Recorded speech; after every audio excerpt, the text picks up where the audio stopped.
Hello everyone, Charles Watts here. Welcome back to Inside Arsenal. It is Tuesday. I hope the week is going well wherever you're watching or listening to this around the world. And what a huge week it is. Arsenal versus Real Madrid, Champions League quarterfinals, second leg at the Bernabeu, now just under 48 hours away. I'm up bright and early this morning because I am flying out to Madrid, heading to Heathrow in just about an hour's time. It's going to be a big one. Absolutely going to be a big one. So I am back now in the usual surroundings, not in my lodge at Centre Parks, doing my trying to do my shows for you. And back last night, out this morning, off to Madrid for just a huge game.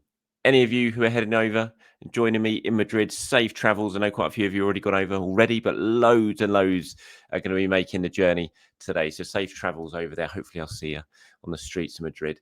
Enjoying yourself before and after the game on Wednesday night. So we're going to talk about that in today's show. We'll look at the injury news, latest injury news, one out, one hopefully definitely in for Arsenal when it comes to injury news. When it comes to midfielders, we'll talk about that. We'll look at what's been going on in Madrid, all the mind games beginning to start. Ancelotti apparently giving a stirring speech on Monday after their game about how a comeback is on. Mbappe's done one, and other senior players have done one that's apparently drawn huge standing applause from the players in the changing room. We're hearing all these sorts of stories. The roof's going to be closed to make it a cauldron-like atmosphere.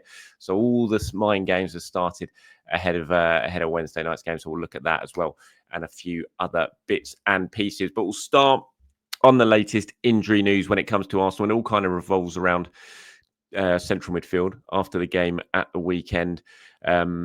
The 1-1 draw against Brentford. Jorginho obviously suffering what looked like a really nasty sort of rib injury when he fell awkwardly on his side, and he wasn't happy at all. He tried to play on, he couldn't do it. Looked in real pain, struggling to breathe, and he is definitely out, according to John Cross in the Mirror.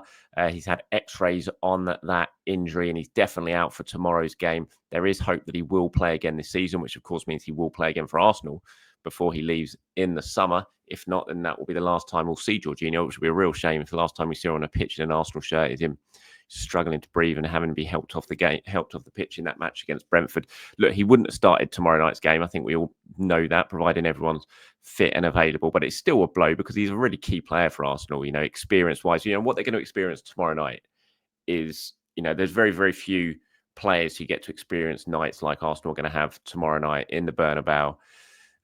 Even with such a commanding lead, we know that things can change like that. And this is Real Madrid. This is Champions League.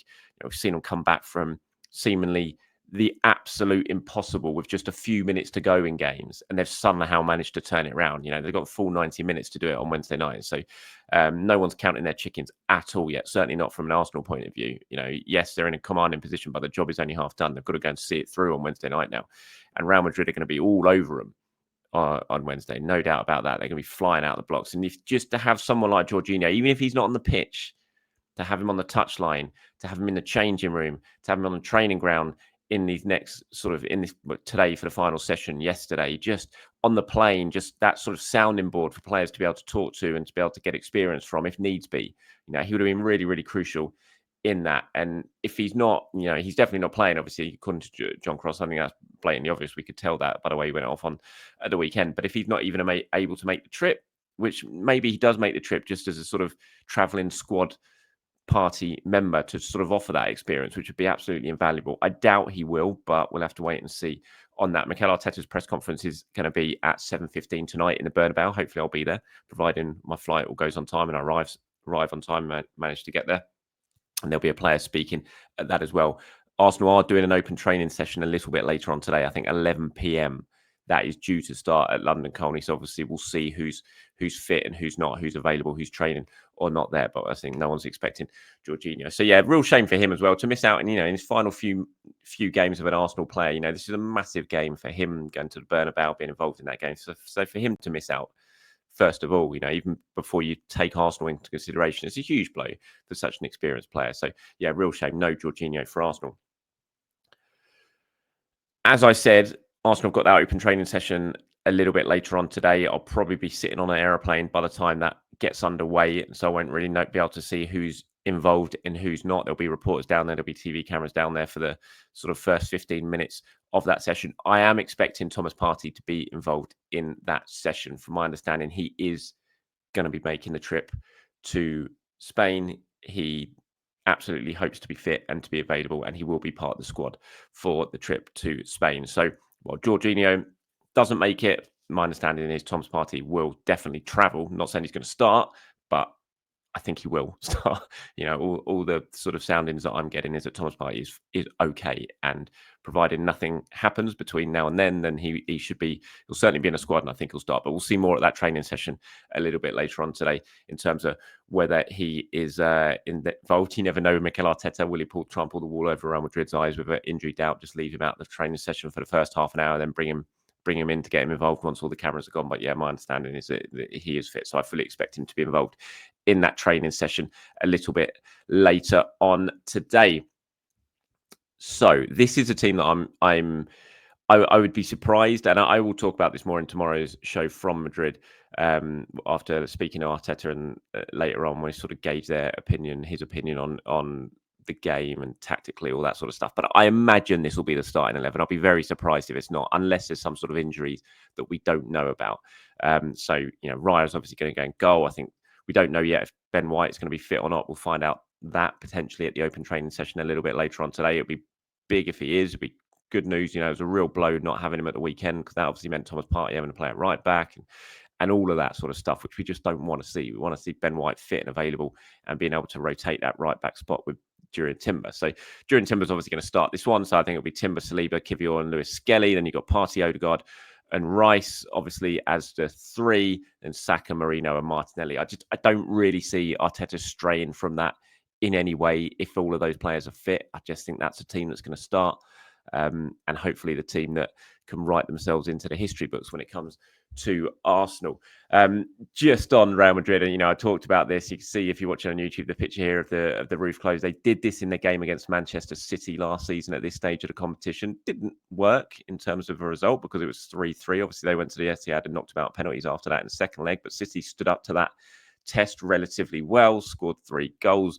I don't see this bothering Arsenal from an atmosphere point of view. They're all big international players. They've dealt with hostile atmospheres plenty of times before.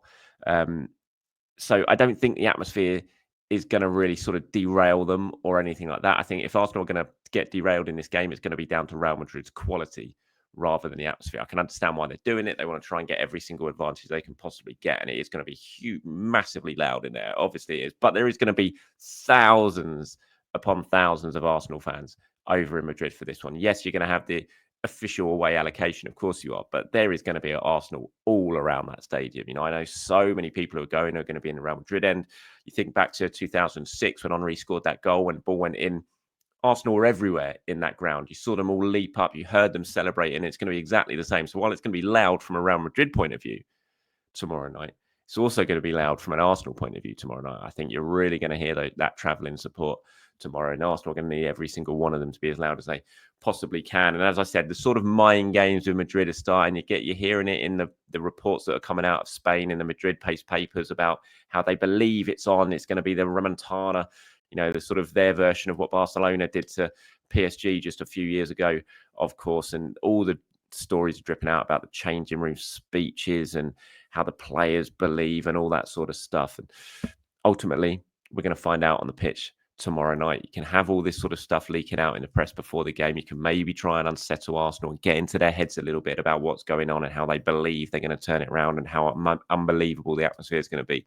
But ultimately, it's going to be decided on that green thing there called a football pitch on Wednesday night. As long as Arsenal keep their heads and they play well and they take their chances and they defend well, then they're in a fantastic position. And what a night it is going to be. There is something to keep an eye on tomorrow night, of course, when it comes to potential semi-final. And you don't want to get too far ahead of yourselves, of course, and Arsenal got a job to do to get themselves into that semi-final yet. But there is the sort of ongoing concern about yellow cards and potential bans for the semi-final should, I'm not saying when, but should Arsenal go through to the semi-final. Now, this is a last stage where yellow cards really matter in terms of the sort of totting up process to earn yourself a suspension. And Arsenal still have 4 players who, if they do get booked tomorrow night, then they would miss a semi-final if, again, if, not when, if Arsenal get there. And Declan Rice is one of those. Gabriel Martinelli is one of those. Thomas Partey is one of those. And Jurriën Timber is one of those. So important players for Arsenal. Of course, you don't want to be going into a semi-final first leg against, whoever it's going to be, PSG or Aston Villa, missing a Declan Rice or missing a Jurriën Timber, players like that. So it's something we're going to have to keep an eye on. The players are going to have to be smart. I know you can get caught up in the game, in the spectacle and all that sort of stuff, but the players do need to think about that, of course, because it's absolutely crucial. If you get through this game, as I said, the totting up process to earn yourself a suspension disappears. The only way you're then going to get yourself banned for the final or anything like that would be if you get yourself sent off over the course of the 2 legs of the semi-final. So this is a really important game for Arsenal to keep their heads discipline-wise and to make sure that everyone is available for that semi-final if they do go on and get there. Just moving away from the Real Madrid game, David Ornstein reporting last night that Aston Villa are closing or working to close a deal for Sverre Nypan from Rosenborg. Obviously, this is a player that we know Arsenal have been really pushing to try and sign. It looked in January like they were in a good position to do it, but it didn't happen. He stayed at Rosenborg and decided to keep his options to wait until the summer. Now, certainly from this report from David Ornstein, it looks like Villa are in a very good position to potentially get that deal done. We know that they were, like Arsenal in January, really pushing to get a deal over the line for him. Manchester, the City Football Group, Girona as well, have been really sort of pushing to get him on board in their group. But it looks like Aston Villa have won the race. Monchi has won the race. They're the sporting director. And I think that it'll be a disappointment. It's not going to be an absolute hammer blow to Arsenal, but I'm sure they'll move on. There'll be other targets. But this is a player that they were excited about. They had put a lot of work into trying to maneuver themselves into the front of the queue to sign him. But he obviously has looked at what Villa have got to offer, looked at the pathway there and believed that that's probably a better option for him now to make himself into the first team. But I don't know. It's a shame. And I really hope, if Arsenal, we know that Martin Zubimendi is going to be a really key sort of summer transfer target for Arsenal, who they hope they're going to be able to get the job done for and get him on board, which is great because especially if Thomas Partey and Jorginho go, which we're expecting will happen, then you need that sort of number 6 type replacement. And obviously Zubimendi is that, but I think you do need another attacking midfield option brought into the team. Now, if Arsenal aren't signing Nypan, then maybe they go on and sign a more experienced sort of player who can fit into that role.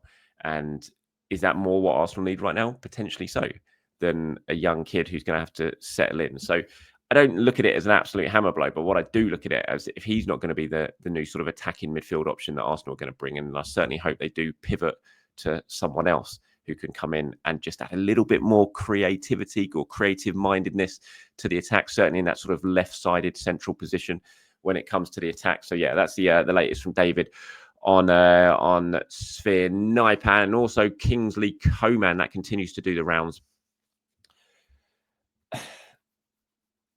This isn't one that I have to say that gets me off my feet. It never has done when it comes to Kinglsey Coman. We see it with Leroy Sané as well. I mean, Arsenal seems to be being linked to pretty much every single aging Bayern Munich player at the moment. And Coman is, this isn't a new link. It's happened again. Florian Plettenberg over at Sky in Germany has reported that Arsenal are in constant contact with Coman. And, I've never had that confirmed myself, I have to say. And I just think it's just not really a link that he's a good player. Don't get me wrong. I know on his day, he's a very, very good player. But, when you just hear a link and you're just like, no, that's not really for me. And that's kind of how I feel when it comes to Kinglsey Coman. It's similar with Leroy Sané as well. Really good players have done brilliant things in their career. They're not overly old either. I think Coman's 28, he turns 29 in the summer. Sané maybe a fraction older than him. So they still do have football to play in them, but they're still aging legs. They've been around for quite a long time. They've been massive, massive wages. I think, Sané's free, which is at least something, but Coman would be about 30 odd million, I think. And not for me, doesn't really appeal for me on this one. You look at Nico Williams, someone like that. If Arsenal are going to go out and sign themselves a winger, then that's absolutely the sort of winger that I think you should be getting, or a Semenyo or someone like that. And then you've already got Ethan Waneri as well to sort of cover for the right-hand side. So we'll see. Personally, my view, I think Coman will end up in Saudi Arabia. You know, they've been chasing him for a long time. All the top clubs are over there sort of trying to get Piff to bring him over, and then one of them can have him. And I feel like that's probably the most likely option when it comes to Kinglsey Coman in the summer. From my purely unsourced view on it, I have to say. But yeah, there's the latest news. Let me know anything that you've disagreed with or agreed with in this video in terms of tomorrow night's game, in terms of these transfer stories with Nypan and with Kinglsey Coman. Let me know your thoughts on them, of course, in the comments below. I'll be back tomorrow in Madrid to do this all over again as we really gear towards that huge game. Like I said, if you're traveling over today, be safe, good flight. Hope it all goes well, and I'll see you in the Bernabeu or in and around the Bernabeu tomorrow night for a very special Champions League game. Until then, speak to you soon, everyone. Bye-bye.